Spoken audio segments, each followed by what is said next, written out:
Welcome to the 32-team franchise 2003 quarterback draft class review. It has been 5 years since the 2003 draft in my reality. I'm playing year 7, and so of course they're in their 6th year. But here's a review of how these quarterbacks have fared based off of my reality versus real life. So starting out, we have Carson Palmer, of course, the number 1 overall pick in real life and number 1 pick in my reality as well. Coincidentally, the Bengals selecting Palmer in both. As we can see, Palmer's career with the Bengals was very solid in his first few seasons there. With me, he had the 7-9, 10-6, 11-6, 8-9, 8-9. That last year, 07-08, they were on track for the playoffs, but they had to win that last game or lose and have Denver lose. But they lost and Denver won, so Denver made the playoffs and then won the Super Bowl, or went to the Super Bowl.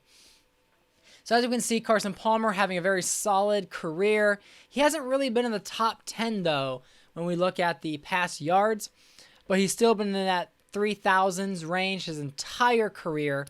This 2008-2009 season, he is right now 6-2 with the Cincinnati Bengals. So expecting a lot of good things from Carson Palmer in his career, whether he's sticks with the Bengals the entire time with my reality or not, but he's doing pretty well.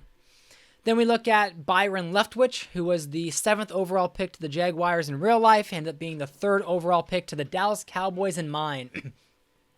And let's just say, when we look at the comparison so far, he still has more years left, but may have done a little bit weaker in my franchise. He started out getting injured in his first couple seasons. I was throwing other backup quarterbacks into the line of fire because Leftwich just wasn't healthy.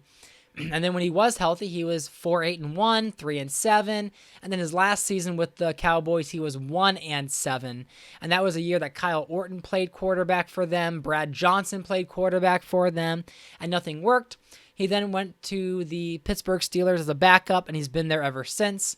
Maybe he'll get a starting job someday in the future. I don't know if I'll put him in a position to compete. But right now, it just hasn't been great for Byron Leftwich. And I don't see much of a career resurrection anytime soon. He does have more rush yards in my franchise, though. So I guess there's one perk there. Then probably the person who got the shortest end of the stick was Rex Grossman. Grossman did not have that great of a career anyways, but at least he made the Super Bowl in real life. He was drafted by the Chicago Bears. It was kind of between him and Brian Grease for a quarterback there for a while. He had that 13-3 season in real life. That was the one where they made the Super Bowl, lost to the Colts. In my franchise, he was drafted by the 49ers because Jeff Garcia left them and Brad Johnson took the starting job in San Francisco. His first season, Brad Johnson led the way, but wasn't making the playoffs, and that's where he got that 4-game start, went 2-2, and was expected to be the starter in 2004. But then he was injured in preseason, so Brad Johnson got the start again in 2004, and this time he had a very solid season as Brad Johnson, almost taking the 49ers to the playoffs, but Rex Grossman never started a game that year. Then in 05-06, he started out that season. He was 1-2, and they ended up trading for Drew Brees with a 2nd-round pick from the San Diego Chargers, and from there, Drew Brees took the starting job ever since. Rex Grossman has just been a backup for Philadelphia and hasn't seen much potential to start again. Very similar to Byron Leftwich. Then we have Kyle Bowler, who in my franchise had a really good start to his career. We're seeing the 3,500 yards, 3,000 passing yards, but each year he started to decline. And that's where, like with the Ravens, he never really had a great season. He was 9-7 the one year. But he was always in my franchise around 8-8, 7-9, 6-6. I think 05-06 there was some injury battle there. But basically Trent Edwards started to compete in the 06-07 year, had his main start in 07-08. And from there it was basically Trent Edwards' team.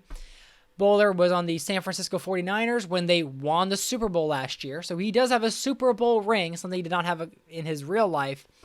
But of course, it was because of Drew Brees starting the starting for the Niners. So Bowler, I mean, you could say that he had a longer career somewhat in real life, but in mine, he actually had maybe fewer starts, but he had more passing yards, more rushing yards, almost twice as many touchdowns. And then I threw 2 more interceptions with him, but that was with it only being 07-08 season being played through. Then Tony Romo. Right now, Romo is getting his real chance at being a starter with the Rams. He went 8-7 last year, went 2,200 yards. He did not start the full season. As you can see, he missed 2 games there. This year, he is the starter all the way through for the St. Louis Rams, having a pretty decent season, competing for the top seed in the NFC West. In real life, Romo didn't get his chance till 06-07. So in mine, he just sat on the bench behind Culpepper in Minnesota, never getting a chance to really start there with Dante Culpepper, but getting his chance with the Rams. Dallas, they end up going with Vince Young, so they have their franchise guy with Young, something they failed to do with Byron Leftwich. Then for other quarterbacks, Chris Sims, and then we see Dave Ragone not getting any attention in my franchise. Chris Sims just getting a few meaningless yards there with the Pittsburgh Steelers. Obviously, the Tampa Bay Buccaneers was much better landing spot for him than he was. My Chris Sims was drafted by the 49ers, which was a dumb move because the Niners also drafted Rex Grossman, and so I drafted 2 quarterbacks back to back, and then I ended up just trading Chris Sims to the Steelers to make it make sense. But obviously, the Steelers went with Jake Plummer that year, never got a chance to start, and after that, never got a chance to start. Moving on, Seneca Wallace, never getting much of a chance either to start, but he's always been on teams where he never really had to play. He had a chance last year to start for the Arizona Cardinals, but did so poorly in preseason that I just traded for Brett Favre for the start midway through the preseason, so Seneca Wallace never got a real chance anyways. This year, he's with the Minnesota Vikings after a midseason trade, and on that team, he did get 1 start because Brett Favre got a practice injury, and so Seneca Wallace had his first career start with the Vikings, where in real life he had some chance to play, but not too much, mostly as a backup role. Drew Henson never touched the football with me, was with Denver 1 year, and was either practice squad or benched. Brian St. Pierre, pretty much the same. I mean, his career wasn't that much better in real life. Now, Cliff Kingsbury, I'm going to say, had a better career in mine. He had 1 start for the Atlanta Falcons when Michael Vick was injured and when Josh Harris was injured, and he got the win. So I had a 49 overall quarterback getting a win. He had 2 touchdowns, 1 interception, 246 yards.